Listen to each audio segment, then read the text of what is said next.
Hello, welcome to Lecture 3, Founding of British North America for History 101.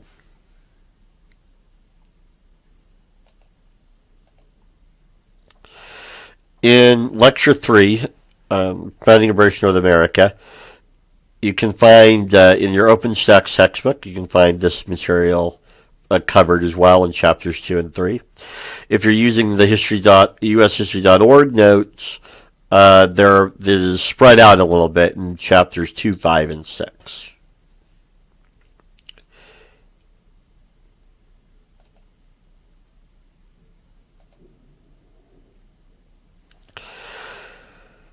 Before we dive into British North America, we have to get England to the New World. If you've read so far, and in class we talked about it, and if you've read so far, you'll notice something.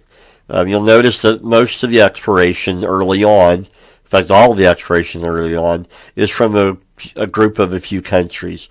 Portugal, Spain, France, the Netherlands, or the Dutch, right? We don't seem to see England participating very much.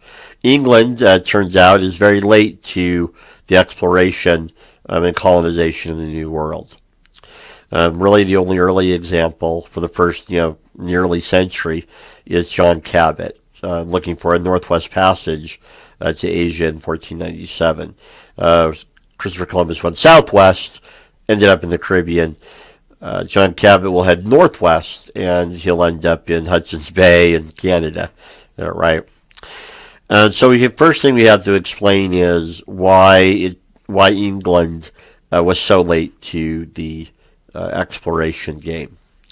The first reason is religious turmoil.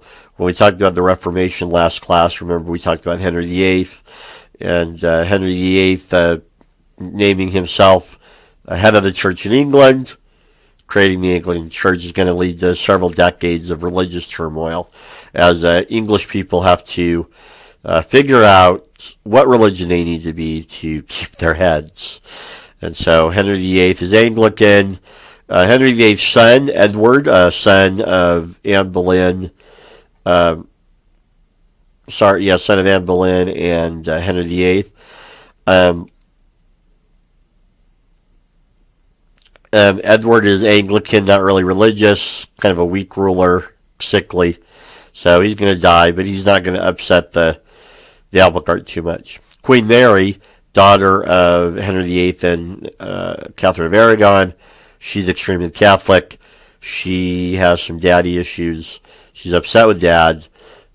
She loves her mother, and she loves Catholicism. So she's going to spend her reign sometimes violently trying to bring Catholicism back to England. And so that's going to lead to some turmoil. We finally get to Queen Elizabeth later in the 1500s. She is Protestant in that she was raised on the continent in Dutch Reformed religion, a form of Calvinism. And so she's going to be actually Protestant, not Anglican, not Catholic. Also, Queen Elizabeth, personality-wise, is not overly religious either way. So she will, kind of let, the Anglican Church still is going to be the Church of England. But if you're Catholic, you can keep your head. If you're Anglican, that's fine too. So it's going to lead to a stabilizing influence by the time she's queen. And so it's going to allow England to go out and explore the world a little bit more. Economics, compared to other monarchs in Europe, the British monarchy is relatively poor. And so, in other words, you can't go to the king and go, hey, can you finance my voyage to the New World? He can't. So, he doesn't have the money to. And then lastly, English-Spanish relations. For most of the 1500s, or a good chunk of the 1500s, England and Spain are allies. You see proof of that alliance already. Who was Henry VIII married to? A Spanish princess, right? I'll let you guess when the English-Spanish alliance started to break down. Probably the day Catherine got put into the Tower of London, right? So funding and exploration. So Spain, France, Portugal, just go to the monarch, and he can provide the capital for your voyage. He can provide the ships. He can provide everything. You just need to provide the men to get on a boat and go to the New World, right? So these monarchs are wealthy. They can fund your voyage. It's like a government enterprise. They can they can take care of it for you. Again, like England, relatively poor monarch. And so what has to happen here is if you're English and you want to travel to the New World, you have to gather a group of private investors together, and you form a joint stock company. Private investors pool their resources. You pool your supplies. You are responsible to get the men and women to get on the boat and go to the New World. And so that's the biggest difference between voyages, like, say, Spain and England. Spain, they're government ventures. The monarch funds the voyages. In England, it's a private enterprise. You still go to the king. You will get a colonial charter, which is a document where you get approval and blessing of the king.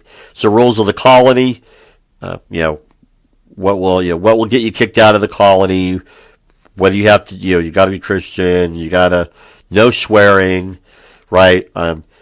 Maybe you'll have rules for who can live there and who can't. Usually no Catholics. In some cases, no Jews. What's going to be your product? Remember, these are private companies. Okay? How are you going to make money? Okay, investors expect what? A return on their investment. And so, what's going to be the product? How are you going to make money?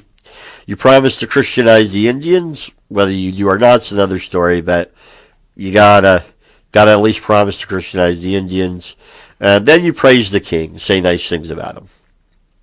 Then the king will sign your document, and you can go to the New World.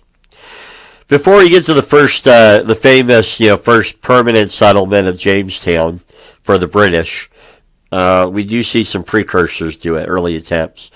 Historians like to look at Ireland as an example of how the British developed or practiced or learned how to create colonies in the New World by colonizing Ireland in the 1500s.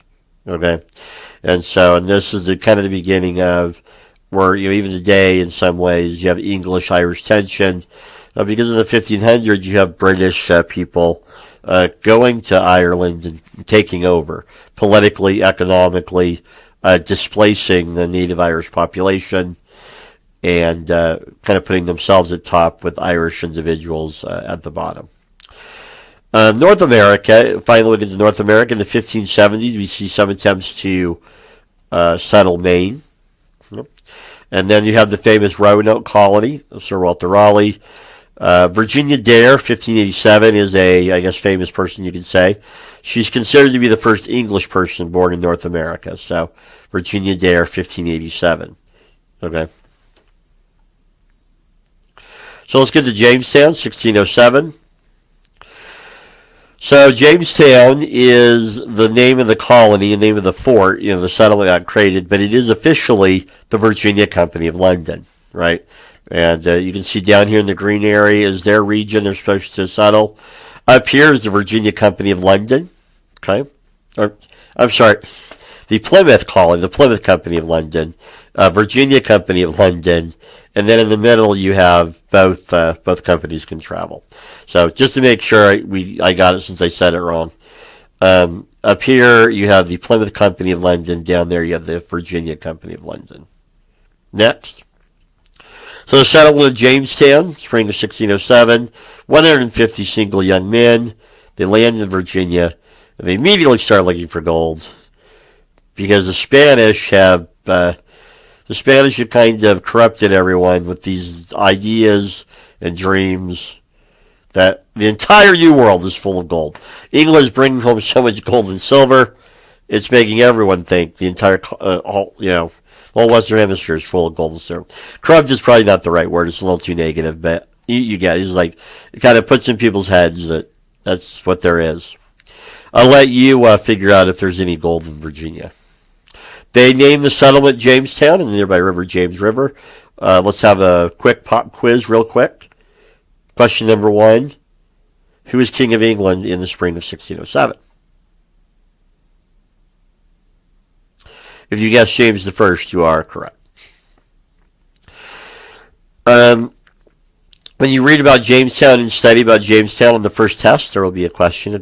I will want you to discuss the problems Jamestown had and the solutions to those problems. There's 4 problems: leadership, profit, women, and class conflict. Okay. So the first issue is leadership. Early Jamestown has pretty weak leadership. The fort has trouble getting built. You're getting in trouble with the Indians early. You're looking for gold rather than farming. The colony is starving because not enough food being grown. And so, oh no, your colony looks like it's about to fail. Enter John Smith, the fall of 1608. He will be a strong leader, strong governor of the colony from the Virginia. The Virginia Board of Directors in England will send him, and he'll restore order to the colonies. You will farm. You'll stop looking for gold. You'll get along with the Indians. Because here's why you need to get along with the Indians. Here's the problem. These Jamestown settlers, they landed in Virginia. They landed in the middle of what's called the Powhatan Confederacy. Dozens of Native American tribal villages were in the area. You landed in the middle of dozens of native villages, tribal groups, and it's the Powhatan Confederacy, and so there's way too many Natives American individuals for you to be messing around, and so the earliest settlers don't figure that out too quickly, but eventually you'll figure it out. And so John Smith, being governor, work on getting along better with the native tribes in the region, mainly because you are severely outnumbered. You farm so you can eat. So one of the rules was no work, no eat. Okay. Next, you have a profit problem because initially you're looking for gold. Everyone wants to find gold. The problem, there's no gold in Virginia, so you got to find something else to do.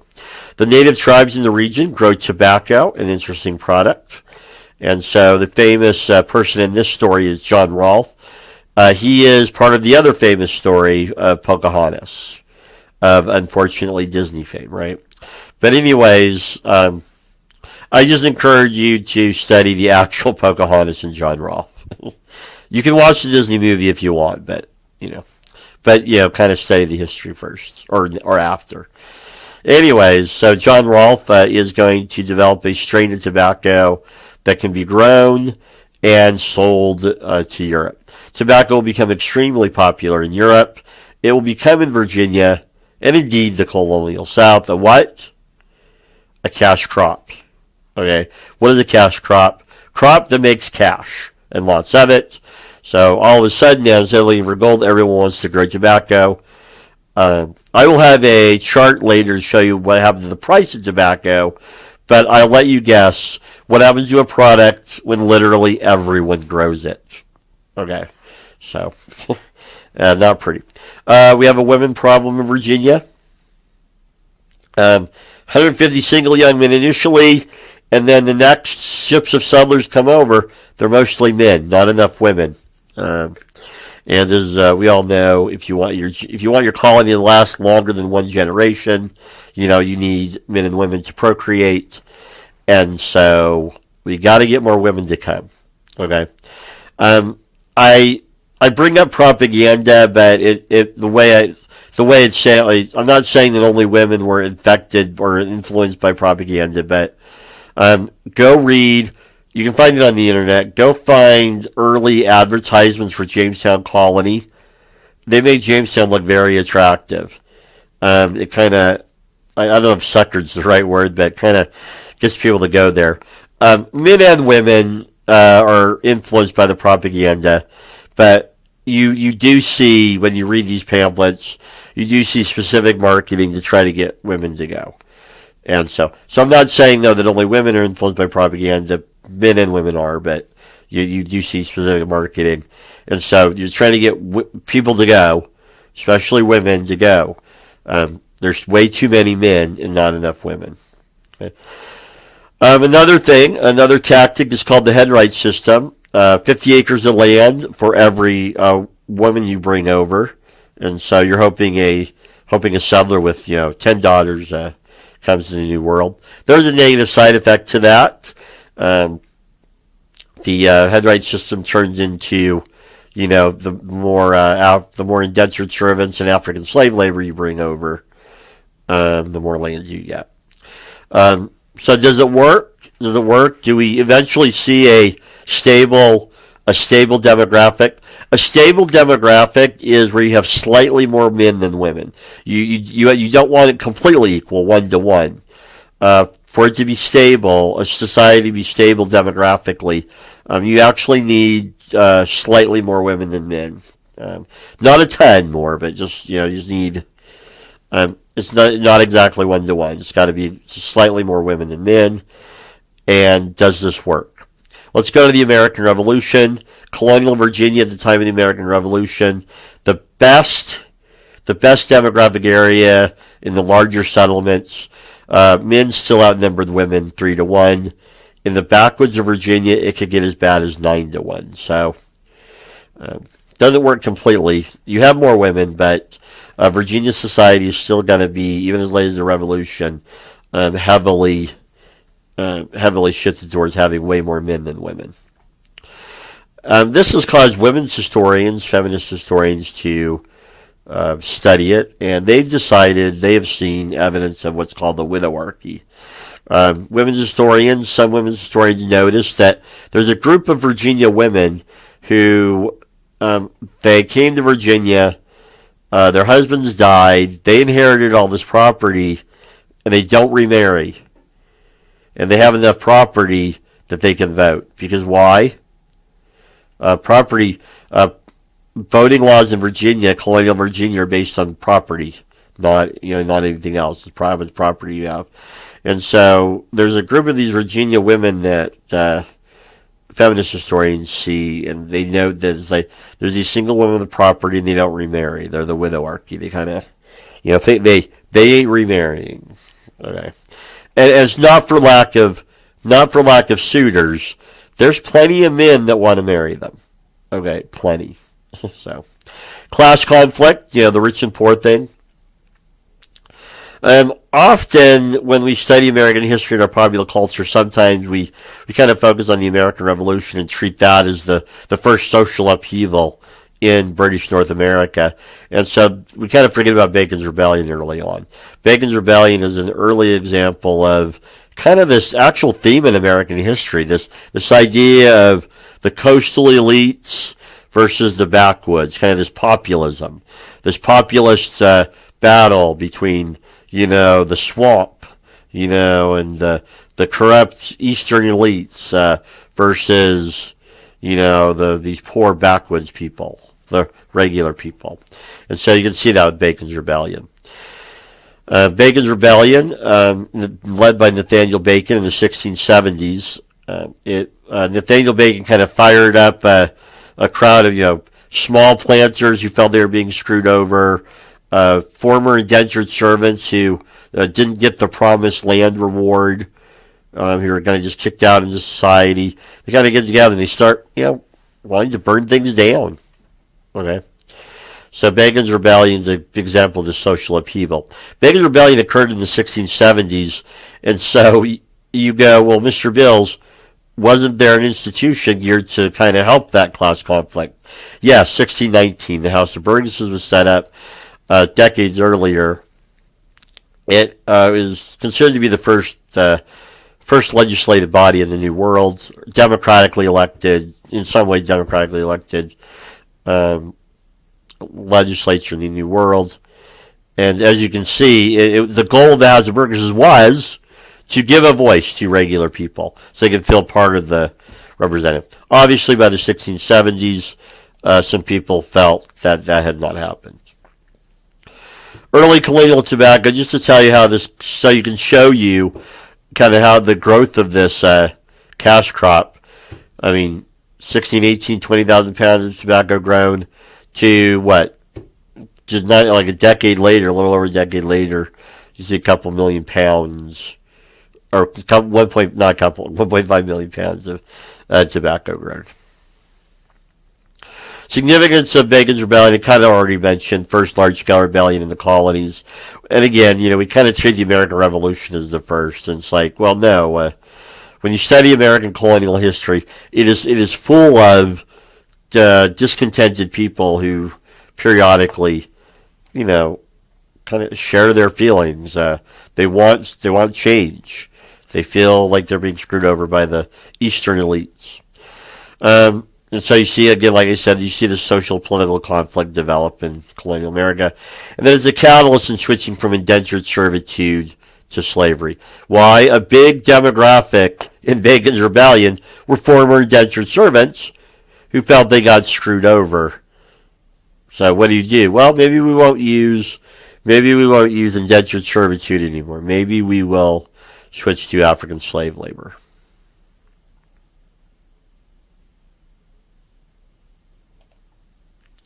Race and labor in the Chesapeake.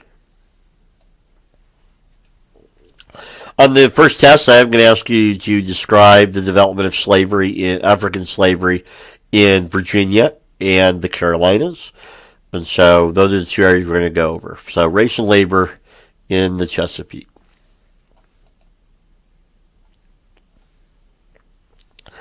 Early on, you do see some attempts in enslaving Indian groups. For example, Creek Indians would sell their POWs from their conflicts with other tribes to Carolina settlers. The biggest issue with enslaving Native American groups, they live there. That's their home. You can't maintain an Indian slave system. They can escape easily. Their friends can come and get them. It's not a you can't control the labor well enough. And so what you need is you need a form of labor for your plantations. You need a form of labor you can control. Okay? And we find out, indentured servitude is, and then enslaving Indians, you're going to turn to a form of labor that you can eventually control. And so the first group we have to talk about is indentured servitude, and European indentured servitude. And I say European, but there are African indentured servants as well. We'll go over that in a minute. So I don't want to mislead you. Indentured servitude is both European and African. But it initially, you get a lot of Europeans to come here through indentured servitude. But I need you to also think Africans were indentured servants as well. There are examples of that. What is the definition of an indentured servant? Okay, for European indentured servants, it's contract labor. Okay, you negotiate passage to the New World. You'll be freed at some point and supposedly given a reward, usually land. Okay. So it's contract labor. You negotiate your term of service for free passage to America, and then there's a promised reward at the end of it. Okay. What is life like as an indentured servant? You don't have any rights, can't marry without your owner's permission, you can be punished heavily. One of the most common punishments is, other than corporal, is you can have your length of term extended. And that's an important point to keep in the back of your head. You can have your length of service extended. So keep that in the back of your head. Stats. It's found that 75% of indentured servants were men. Because why? You need the agricultural labor. Why are you getting indentured servants? To work on the plantation, right? So it's backbreaking agricultural work. So 75% of indentured servants will be men. One historian has gone back and has argued that about 75% of all indentured servants did not get the reward that they were promised at the end of their contract. Usually land. Could be as simple as clothes and money, but usually land was the most common offer. So, I mean, that's one of the reasons why Bacon's Rebellion broke out, is you've pissed off a bunch of people. Okay, so we've already talked about the development of the Atlantic slave trade, but we've left it. So let's go back and kind of refresh our memory. Remember in Lecture 1, we saw the beginnings of the Atlantic slave trade in the 1440s. You have these Feitorias, these Portuguese trading forts along the coast of Africa. A lot of these forts are in areas where there are large African kingdoms, Kingdom of Benin, Ghana, the Ashanti. These kingdoms, Kingdom of Benin, the Ashanti, they are slave traders. They will sell their POWs to you. And so we see the beginning of the Atlantic slave trade as these African kingdoms sell their POWs to these Portuguese. So we see the beginning of the Atlantic slave trade. And then on the eastern part of Africa, you have the Arab slave trade already, right? Okay, so we left it there in the 1440s, right? You know, it's like, okay, well, we see the beginnings of it. Okay, African tribes selling POWs to Portuguese. Well, now we're in the 1600s, right? So we're 150 years later. Okay, so what has happened in those 150 years later, right?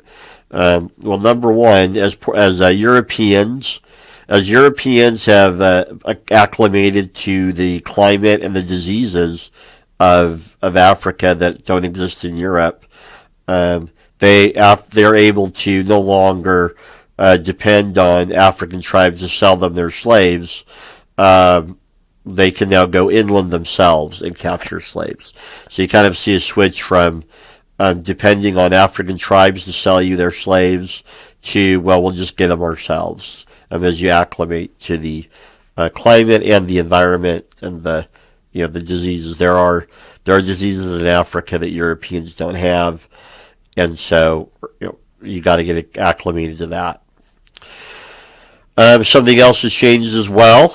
Early on, the Portuguese you could call the Portuguese the number one slave traders.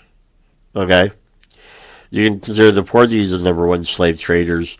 By the 1600s, it's now the Dutch. So the Dutch have supplanted the Portuguese as the main importers of African slaves to the New World. And then let's look at the New World as a whole. Where do we see African slavery? The Caribbean, Spanish America, Portuguese, Brazil. So in most of the New World, African slave labor is the labor system, especially in the Caribbean, right? And we'll see a map in a little bit that shows you the percentage, right? But anyways, so you have an environment. So when Jamestown is settled, you have an environment where what's the form of labor in Jamestown? Indentured servitude. And most of the rest of the New World uses African slave labor. Okay. So development of slavery in Virginia. Okay, we have the famous 1619 event, first Africans in Virginia. Their status is they're ambiguous. Okay, they're considered indentured servants. Okay, why? Well, the first reason is because that's the labor system in Virginia at the time, indentured servitude. Okay, so the next several slides, we're going to see a bunch of the rest of these slides. It's going to be that legal journey. We have to study that legal journey. Okay, we have to study that legal journey. One of the reasons why I wanted to do this lecture on a YouTube video is because the slides are text heavy, and so I won't be able to sit and wait for several minutes for you guys to copy things down. And as you know, I'm not going to share my lecture notes. I would never see you again. Anyways, I wouldn't see you in class again. So this YouTube video, one of the reasons why I wanted to do it is it's text heavy, some of it, and I need you to get the information. You need to understand the information. So we're going to study the legal journey, okay? And the purpose of studying, the reason we're studying this legal journey is you need a couple of things. You need perspective and context, okay? A lot of current day history and projects like the 1619 project, the problem with them is they lack perspective, they are oversimplified, and they lack context. And so they distort the past. Okay, that's one of the reasons why I am going into such detail with you, so that you can get perspective and context. Okay, um, I think I think especially with the development of slavery in Virginia, I think there's so much, there's a lot of distortion. And for political reasons, but there's a lot of distortion. So it's one of the reasons why I'm going into excruciating detail with you. So it'll be painful, but you will be better for it. You're welcome. So the legal general. So 1619, most of the first Africans that came to early Virginia are considered indentured servants. Why? Well, the number one reason is that's the legal definition of unfree labor in Virginia. There is one documented exception. So you got to remember, what have you talked about? The primary documents speak. Okay? What do the primary documents say? There is one exception to that general rule of indentured servants. There is a documented case or a documented example of a woman named Angela. She is recorded on a legal document as a lifetime servant. Okay, so you and I would call them a slave. Okay, and so that's the first kind of lesson in the legal language of the time period. People are considered indentured servants. That's the legal status. If they're considered something else, they'll be identified as that, a lifetime servant, versus an indentured servant, which is going to be freed after a term of service. Okay? And so that tells you something. That tells you that legally, there's some ambiguity there. The ambiguity is such that the legal system feels the need to what? Differentiate. Are you an indentured servant or are you a lifetime servant? So that tells you right there, just the simple fact of language. Just the simple fact of the legal language is separating out your status. That tells you that there's some ambiguity for unfree labor in Virginia. You do see a woman named Angela who is listed in a legal document as a lifetime servant. Again, which suggests that the legal system recognizes that you might be African and not a lifetime servant, because we have to distinguish that Angela is actually a lifetime servant. Next. In 1624, we meet a young man named William Tucker. William Tucker is famous because he's considered to be the first African-born in what would become the 13 American colonies. So you have Virginia Dare. Virginia Dare in 1587. She's famous because she's considered the first English person born in the New World. William Tucker is more specific because Africans have been in the Western Hemisphere since when? The early 1500s, right? So 120 years, right? So William Tucker is famous because if you look at the 13 British North American colonies, he's considered to be the first African born in the colonies. Why he's extremely important to study, and for example, the 1619 Project wouldn't talk to you about William Tucker because he's part of that ambiguity. He shows you, hey, wait a minute, there's some ambiguity here. William Tucker, guess who he was born? Him and his parents were considered indentured servants to a man named Captain William Tucker, who was a diplomat to local Virginia Indian tribes. Okay, so his parents were African. They were indentured servants, and they had William Tucker. Okay, when you study the primary documents, William and his parents are freed around 1635, and property records indicate that at some point after, they even bought and developed a farm in what in today is Kent County in Virginia Colony, Kent County, Virginia Colony. And so again, there's this ambiguity. You see Africans being treated as indentured servants, and in this example, not only freed but actually, they're able to get their reward. They actually are able to buy land. They have enough money. They're able to buy and develop a farm. Okay, so William Tucker is an important figure when we study the journey or the development of African slave labor from indentured servitude to slavery. William Tucker's an interesting early guidepost. His parents are indentured servants. He's considered an indentured servant. They're not lifetime servants. They're actually freed. And not only that, but, you have these individuals actually able to buy a farm. So we go, well, do we see actual slaves? Well, yeah, Angela. In 1628, there is documented evidence. There is a Dutch slave ship that landed at several Virginia ports that sold around 100 Africans. These Africans, that is documented, are considered lifetime servants. So what do we see early on, a decade later? We see Africans that are indentured servants. We see Africans that are lifetime servants. Okay? So again, you see some ambiguity. You can be African or of African descent in early Virginia. You can be free. You can be a lifetime servant. You can be an indentured servant. There's some ambiguity. By the 1620s, when you study Virginia court cases in the 1620s, we find at least 7 court cases of African indentured servants suing for freedom from contracts, suing for their freedom based on their contract. Okay, why is this important? Okay, you have Africans in 1620s Virginia, right? They don't consider themselves lifetime servants. They believe that they have the right, under contract, to what? Go to the court and literally sue for their freedom. Okay? And so that kind of puts this dent in this idea of, slavery, all of it, evil, slavery right up front.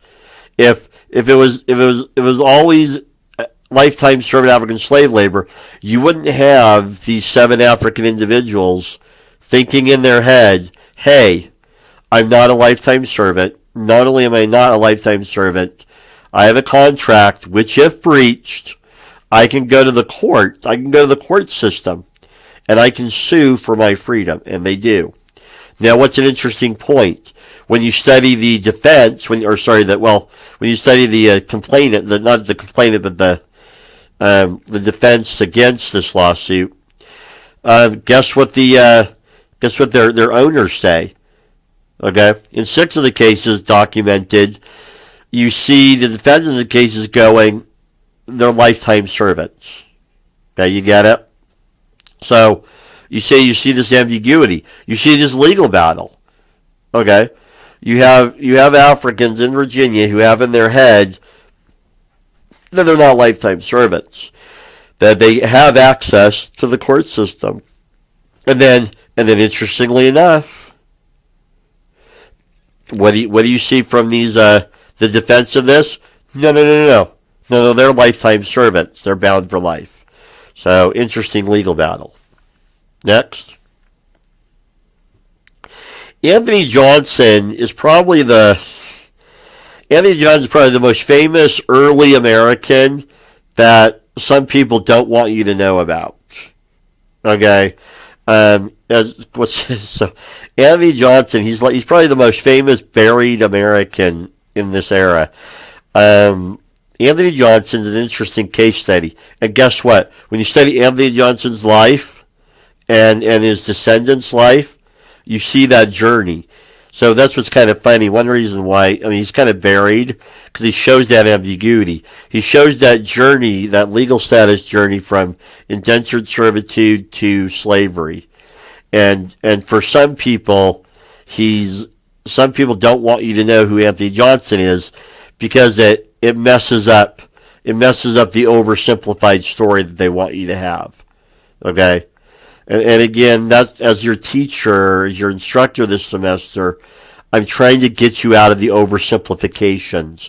I'm trying to get you out of the distortions. Okay?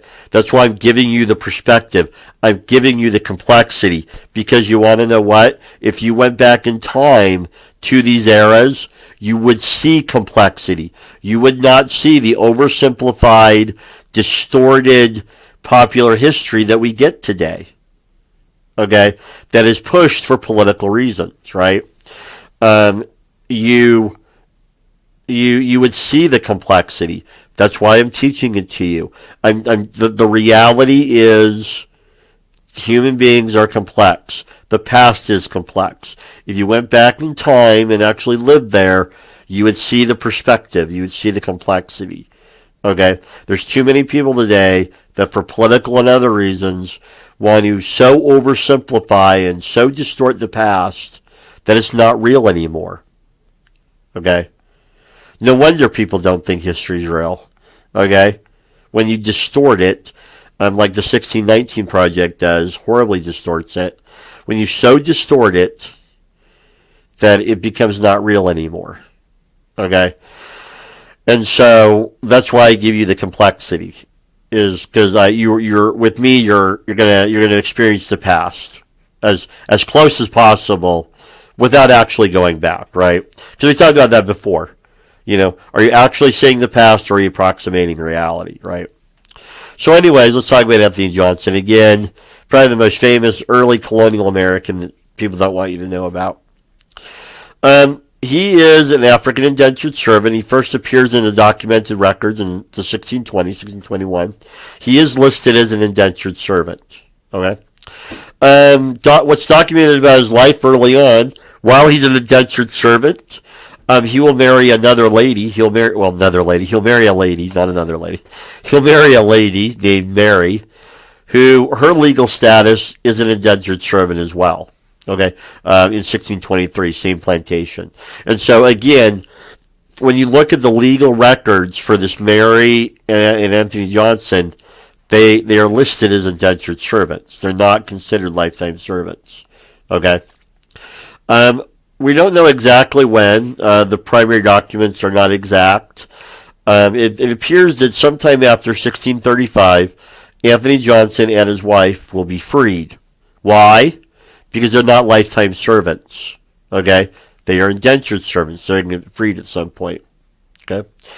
In 1647, we see a legal record of Anthony Johnson buying a calf from an indentured free man. By 1651, we see Anthony Johnson on the documents, on the legal documents, we see Anthony Johnson owning 250 acres.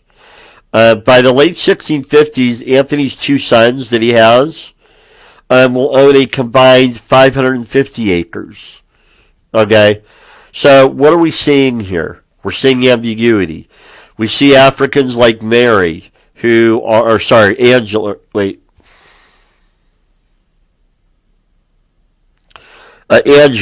We see Africans like Angela who are considered lifetime servants, right, or slaves. We see the William Tuckers of Virginia who are considered indentured servants. Okay, we see African indentured servants suing for their freedom. Okay, and here we have by the 1650s. We see this ambiguity. We see Africans not owning land. We see Africans owning land. We see Africans that are lifetime servants and Africans that, that don't. So here it is. Two sons own a combined 550 acres. Anthony Johnson, 250 acres. It is documented. Anthony Johnson had both black and white indentured servants, European and African indentured servants. Guess what? Anthony Johnson even had a couple African lifetime servants. Okay, so here we have somebody, African descent. Anthony Johnson was born in Africa, so he's African. His sons are African by descent, and so here you have Anthony Johnson, a landowner, and by the time he dies, he's a large landowner. His sons are large landowners, and he has both European and African indentured servants, and he even has African slaves. Okay, and so again, very interesting. Okay, you see the ambiguity there. By the 1640s, looking at the legal records, we start to see something interesting by the 1640s. When you look at Virginia court cases over the first decades from 1607, 1620, 1640s, the cases of runaway indentured servants, okay, both black and white, both African and European. And what's interesting, when you study the sentencing of these European and African runaway indentured servants, the European indentured servant is usually just given a term of 5 or 10 more years. In almost every case, okay, the African indentured servant is sentenced to lifetime servitude. Okay, so that's the first interesting thing to pick up, is that it is documented. Okay, we're not just trying to be politically correct and woke. We can read the primary documents.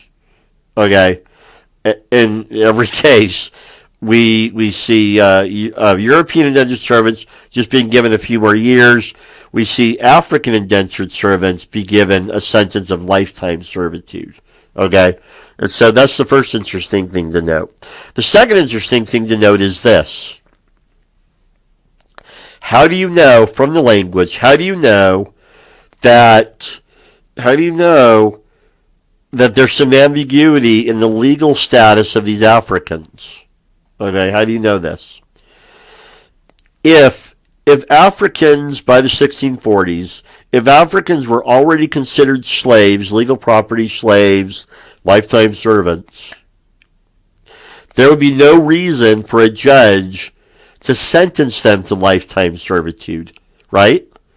You get it? If they were already considered lifetime servants, slaves, the judge wouldn't have sentenced them to that. Okay? So, you get it? The fact that a judge, when he looks at an African indentured servant that has run away, the fact that the judge goes, your sentence will be lifetime servitude, that tells you something about the legal mind there. The judge, in the judge's head, that African indentured servant isn't a slave. He's an indentured servant. He can be freed at some point. Okay? But what crime did you commit? The crime you committed was what? You ran away, so the judge now feels, I can sentence you to lifetime servitude. Okay? So anyway, so a couple of very interesting things we get from these court cases by the 1640s, right? Europeans only given a few more years. Africans are given lifetime service, okay? So that shows you there's a distinction in the legal system between an African and a European. And then the second thing is we do see some ambiguity in the legal status. Because why? If these runaway African indentured servants were already considered lifetime servants, there'd be no reason for the judge to sentence them to that, right? So, next. John Punch is an interesting guy. He's an African servant, sentenced to lifetime indentured servitude. Okay. So he's considered to be the first African to be legally declared a slave in a criminal case. Because he did more things than run away. He actually committed a crime. Stealing, if I remember correctly. And so he's given lifetime servitude. 1655. This is very interesting. Anthony Johnson appears in the legal record again. On the legal, Anthony Johnson is getting sued. Okay, and guess what the court documents call Anthony Johnson? A free man of African descent. Okay, so we see a free black population in Africa, in Virginia. Anthony Johnson is called a free man of African descent. Okay, so this is what happened. Anthony Johnson has an indentured servant that he considers a lifetime servant, John Casser. Okay, John Casser. So John Casser is an indentured servant, but Anthony Johnson considers him a lifetime servant. One of Anthony Johnson's neighbors is actually in a sue. So it's a little weird. It's a guy who doesn't like him, but so he sues, saying that, hey, Anthony Johnson is not freeing an indentured servant, John Castor. John Castor should be freed because he's fulfilled his term of service. And Anthony Johnson is saying, well, no, he's a lifetime servant. Okay, Anthony Johnson will actually win. He'll actually win the case. Okay, and this case right here, 1655, is where historians consider this to be the first case where an African is legally declared a slave. Okay, meaning that's his actual status. Okay, so how is it different from those indentured servants who are those earlier African indentured servants? They're just sentenced to lifetime servitude, right? The court isn't saying you're a slave. Okay, the court is acknowledging your status as an indentured servant that could be freed, but you have run away or you've committed a crime. So what are we going to do to you? Lifetime servitude. Okay, you get it? These earlier indentured servants, these African cases, they're considered indentured servants. You're sentencing them to lifetime servitude. In this case, the John Castor case, the court is agreeing that yes, John Castor is a lifetime servant, a slave. Okay, because that's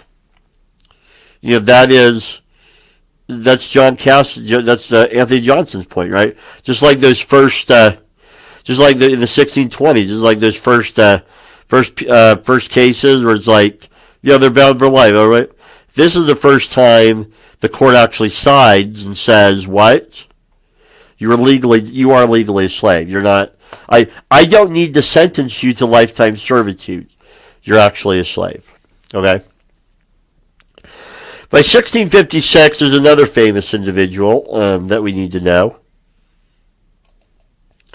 Elizabeth Key. Okay. Elizabeth Key is extremely important in the legal case because it shows something in Virginia culture. Virginia culture is changing. Okay, culturally. Virginia culture is more and more seeing a legal difference between Europeans and Africans. Okay? So Elizabeth Key, she is an African servant. Okay? She's being held as a lifetime servant. Okay? So when you study the records on Elizabeth Key, it's a little ambiguous, but it appears based on the court cases that Elizabeth Key is considered a lifetime servant. Okay? So there's something interesting about Elizabeth Key. Okay? Her father's European. Okay? Elizabeth Key will sue for her freedom. She'll go to the court, even though she's considered a lifetime servant. So that's the first interesting thing. Even though she's a lifetime servant, she believes she has access to the court system. She will sue for her freedom. But here's the switch. We don't see her arguing what? I should be freed based on contract. So that suggests Elizabeth Key does not consider herself an indentured servant. She's not arguing for her freedom based on, I have a contract and it's being violated, right? So that's kind of your first clue. So Elizabeth Key isn't arguing I should be free based on contract. Okay, so you get the idea that she considers herself a lifetime servant. Okay. How does she sue for her freedom? She says, what? I should be free because I'm European. I have a European parent. Okay. Interesting. Okay. Previous court cases, when you say previous court cases involving Africans, none of them are arguing for their freedom based on parentage. They all argue their freedom based on contract. I have a contract. I should be freed. Okay. We're starting to see a shift now.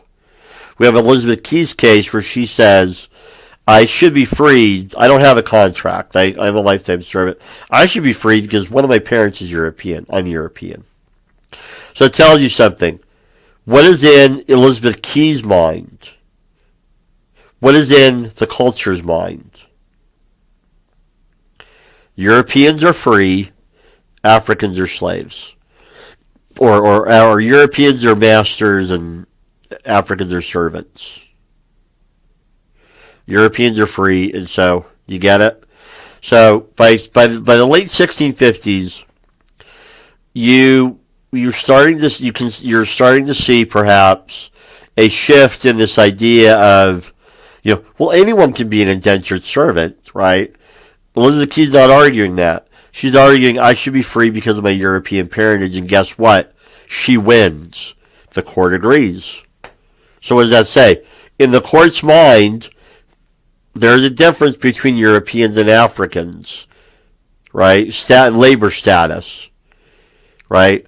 That if you're European, you should not be held as a lifetime servant, right? Because that's their argument.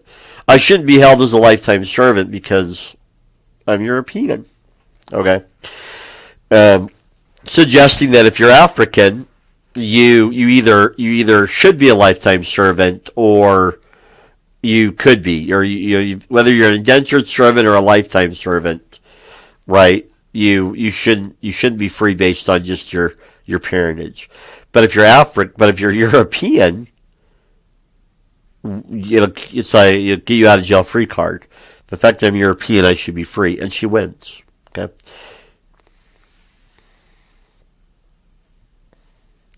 In 1661, the House of Burgesses will pass a law allowing citizens to legally own a lifetime servant.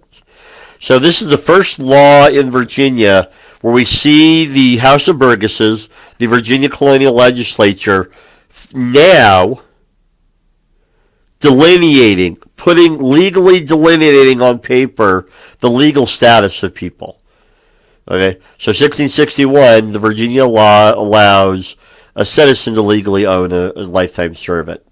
Okay, you can now hold somebody in lifetime servitude legally.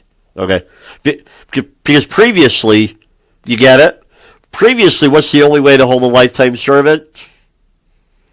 Is if they're sentenced by the court, right? Or if their status is unambiguously they're a lifetime servant, like that Dutch slave ship. Okay. 1662, Virginia law on runaways. It differentiates between Africans and they're indentured for a time and lifetime servants. So you're starting to you've seen all these court cases.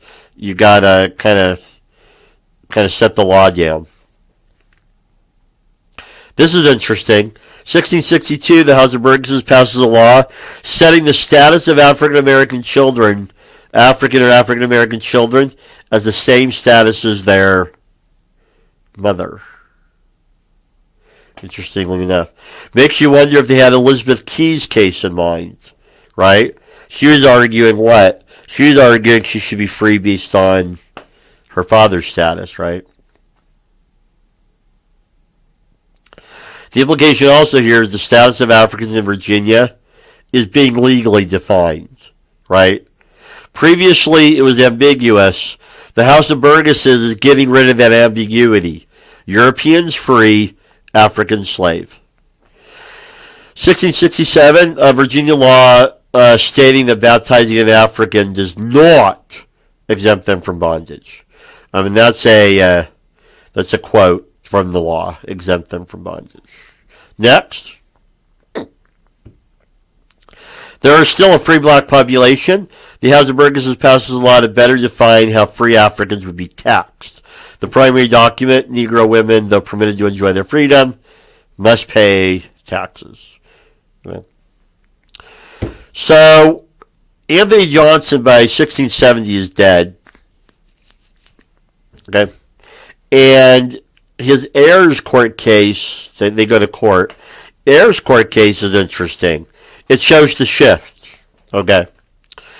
Court gives Anthony Johnson's inheritance, his property, not to Anthony Johnson's two sons, his descendants, but to a European colonist. The judge ruled significant.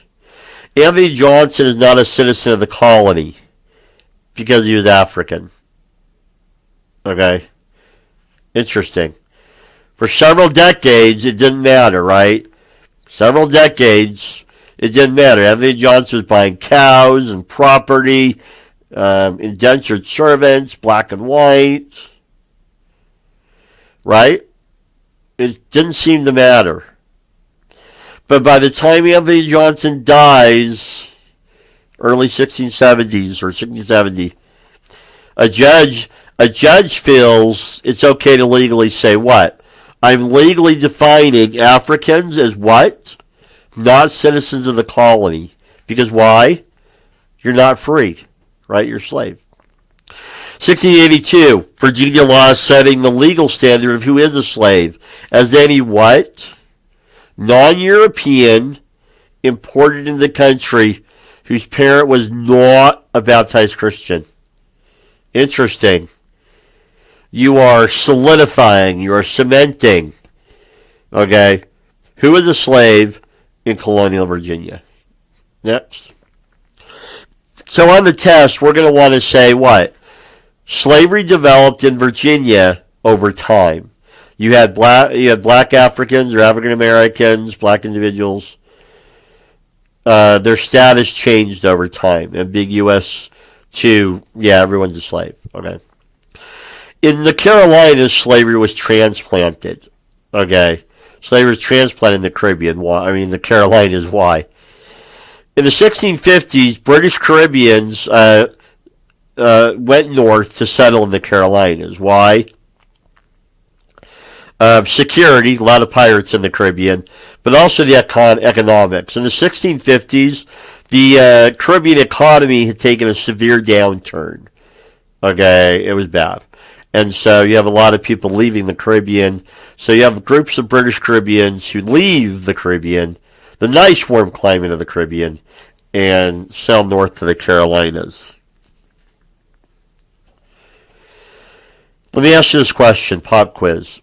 In the Caribbean, in the 1650s, is there any ambiguity about an African status in the Caribbean in the 1650s? The answer is no. There's no ambiguity, right? African slave labor is well established in the Caribbean, going all the way back to the early 1500s, right? Late 1490s, early 1500s. Okay, right? There's no ambiguity. An African or somebody of African descent in the Caribbean, there's no ambiguity about their status. They're slaves. The free slave population in the Caribbean is practically zero. Okay? Now, I'm not going to say exactly zero because why? Just find one case and we're done, right? So, but the free slave population in the Caribbean is super small. All right? Because why? There's no ambiguity. There's no legal ambiguity about African labor. So, when these British Caribbeans go to the Carolinas, they bring their what with them? Their African slave labor. There's no ambiguity about these Africans. They are slaves. Okay? And so, slavery is transplanted to the Carolinas. African slavery develops over time. In Virginia, it's transplanted in the Carolinas. There's something else I want you to notice. Is it any coincidence, okay, that Virginia solidifies the status of Africans in Virginia right around the same time that just south of them you have African slavery transported? Okay? That's not a coincidence, right? You know, when Virginians, when the House of Burgesses, when the Virginia Colony Legislature, when they look south and they go, oh no, there's a bunch of slaves coming to the Carolinas. Well, while up here in Virginia, we have a sizable free black population, the status of Africans is ambiguous, we had better what? Tighten it up. We better tighten it up, right? And so that's not a coincidence that right as an established slave system is developed in the Carolinas, you get your act together and you firmly establish the legal status of your Africans or people of African descent. Okay. Not a coincidence. Okay. Map of the early Carolinas. You can see where they settled.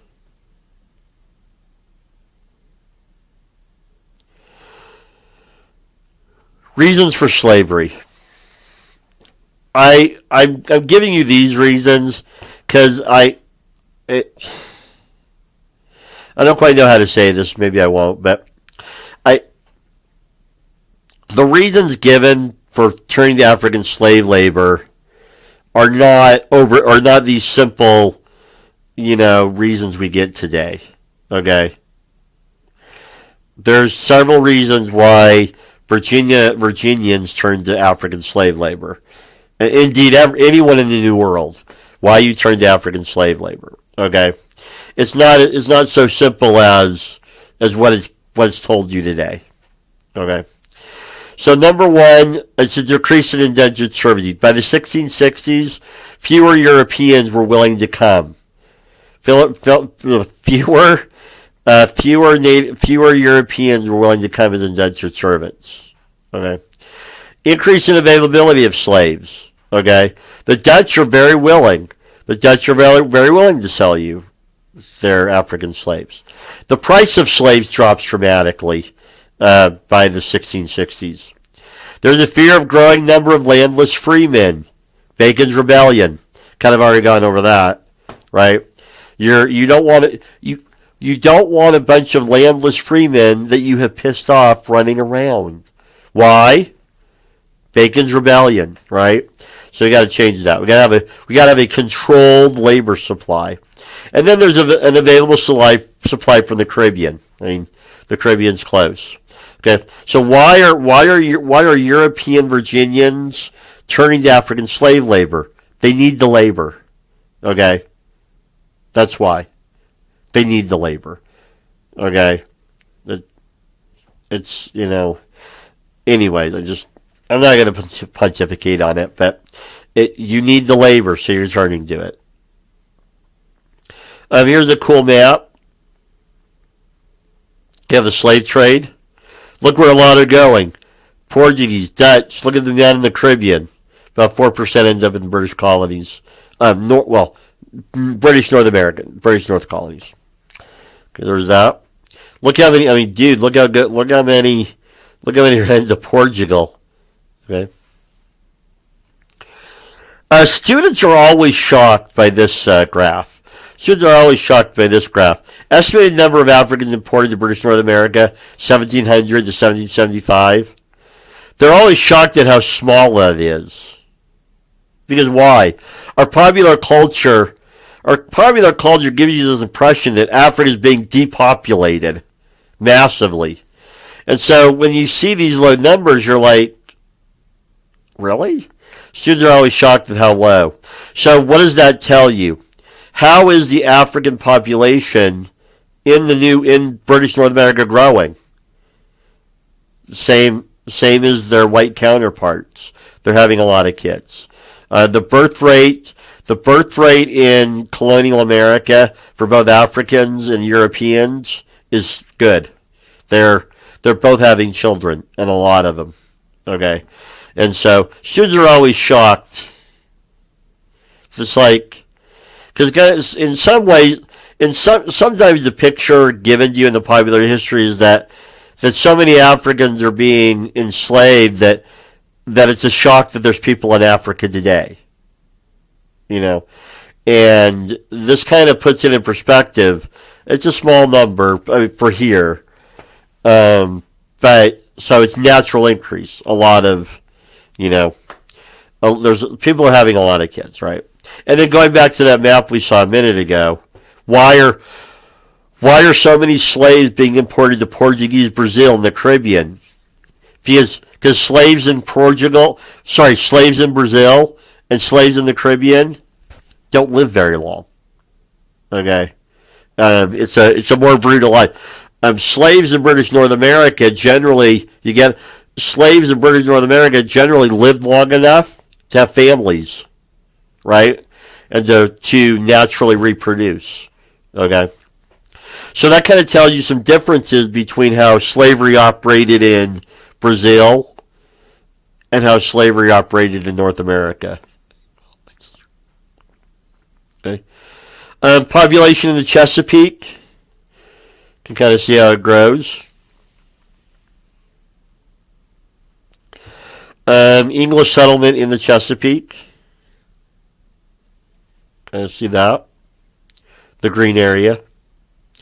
Got to talk real quick about a couple of other colonies. Maryland, 1632, the Calvert family.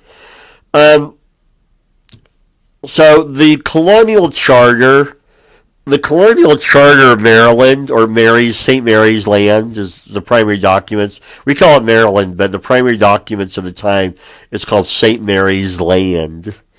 Okay, it's actually, when you read the primary document of their colonial charter, anyone can come.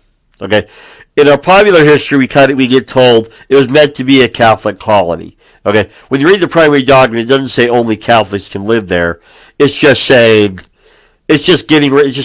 anyone can live there. Because other colonies say no Catholics. Okay, like Massachusetts. Okay, so that's how. So Maryland, St. Mary's Land, the Calvert family, 1632. It was meant to be a Catholic colony because we're not excluding them. You may come Catholics. Okay. Funny story. As you get into the 1700s and the Civil War, the colonial elite in Maryland are Catholic. Regular people, Protestant.